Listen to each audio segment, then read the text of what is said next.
ஒரு மகிழ்ச்சியான செய்தி. இதயம் நல்லெண்ணெயின் விலை லிட்டருக்கு ரூபாய் 105 குறைஞ்சிருக்கு. செப்டம்பர் 2023ல 1 லிட்டர் இதயம் நல்லெண்ணெயின் அதிகபட்ச விலை ரூபாய் 503. ஆனா இப்ப 1 லிட்டர் இதயம் நல்லெண்ணெயின் விலை ரூபாய் 398 மட்டும்தான் தமிழ்நாட்டுல. அப்ப இனிமே எல்லாரும் இதயம் நல்லெண்ணெய் வாங்கலாம் இல்ல? டாக்டர் ஸ்ரீவர்மாஸ் வெல்னஸ் அனைத்து நோய்களுக்குமான ஆயுர்வேத மருத்துவம் தமிழகம் எங்கும். For appointments 99944411 and 9994211166. பெஹல்காம் தாக்குதல் துயரத்தில் இருந்து நாடு இன்னமும் எழவில்லை.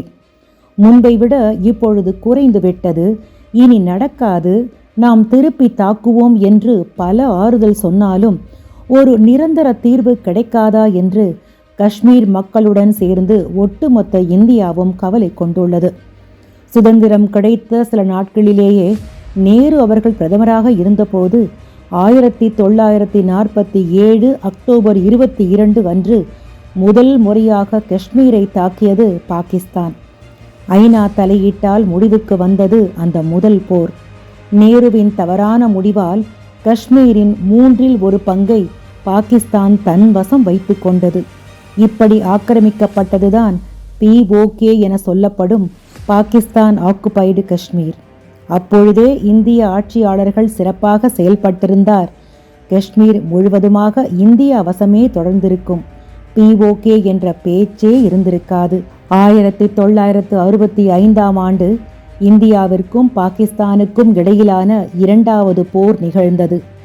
1992ஆம் ஆண்டு இந்திய பாதுகாப்பு அமைச்சகம் 1965 போரின் அதிகாரப்பூர்வ வரலாறு என்ற ஆவணத்தை தயாரித்தது. அது போரின் போது இந்திய உளவுத்துறையின் தவறுகளை கோடிட்டு காட்டும் ஒரு நீண்ட இரகசியமாக வைக்கப்பட்ட ஆவணம். இந்த போரில் இந்திய பிரதமரை தளபதி ஜெனரல் சௌத்ரி தவறாக வழி நடத்தியதாக கூறப்படுகிறது. மீண்டும் 1971ஆம் ஆண்டு இந்திரா காந்தி பிரதமராக இருந்தபோது அடுத்த போர். வங்கதேசம் தனி நாடாக அறிவிக்கப்பட்டது இந்த போருக்கு பிறகுதான். அப்பொழுது பாகிஸ்தான் படித்த இந்து சிறுபான்மையினர் பலரை கொன்று குவித்தது. 93,000 போர் கைதிகளை நல்லிணக்கத்தின் அடையாளமாக இந்தியா விடுவித்தது. அதன் பின் தொடர்ச்சியாக பல தாக்குதல்கள் நடந்தன. 1989ஆம் ஆண்டு ஸ்ரீநகரில் அப்போதைய மத்திய உள்துறை அமைச்சர் முஃப்தி முகமது சயீதின் மகள் ருபாயா சயீத் JKLF பயங்கரவாதிகளால் கடத்தப்பட்டார்.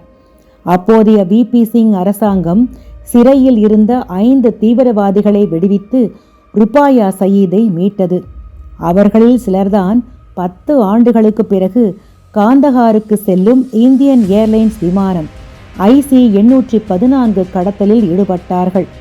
இந்த சம்பவம் கொடுத்த தைரியத்தில் அடுத்து பல அரசியல் பிரமுகர்களை கடத்தி தீவிரவாத தலைவர்கள் பலர் விடுவிக்கப்பட்டனர். 1989-90களில் VP சிங்கும் சந்திரசேகரும் பிரதமர்களாக இருந்த காலகட்டத்தில் 200க்கும் மேற்பட்ட காஷ்மீரி பண்டிட்டுகள் கொல்லப்பட்டனர்.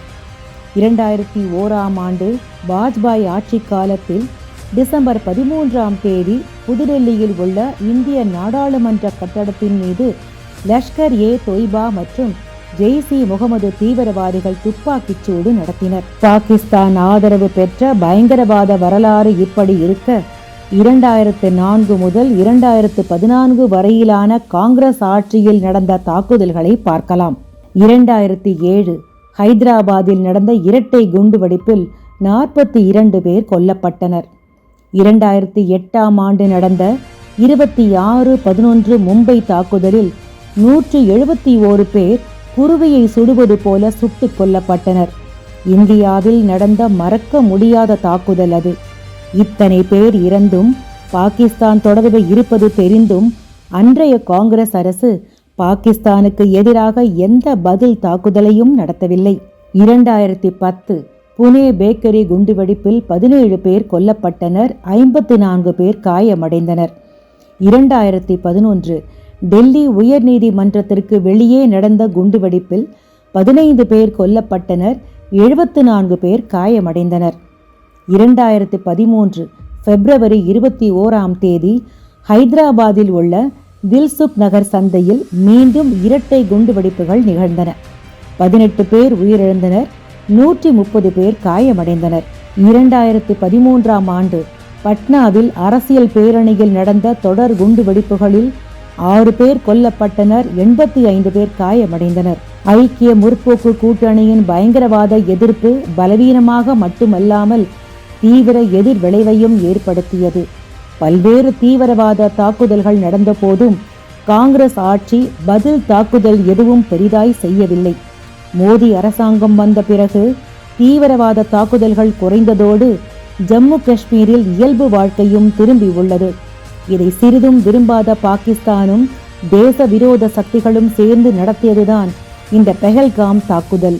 மற்ற தாக்குதல்களுக்கு எப்படி பதிலடி கொடுத்ததோ அதே போல இந்த தாக்குதல்களுக்கும் கடுமையான பதிலடியை மோடி தலைமையிலான அரசு வழங்கும் என்பதே எதிர்பார்ப்பு.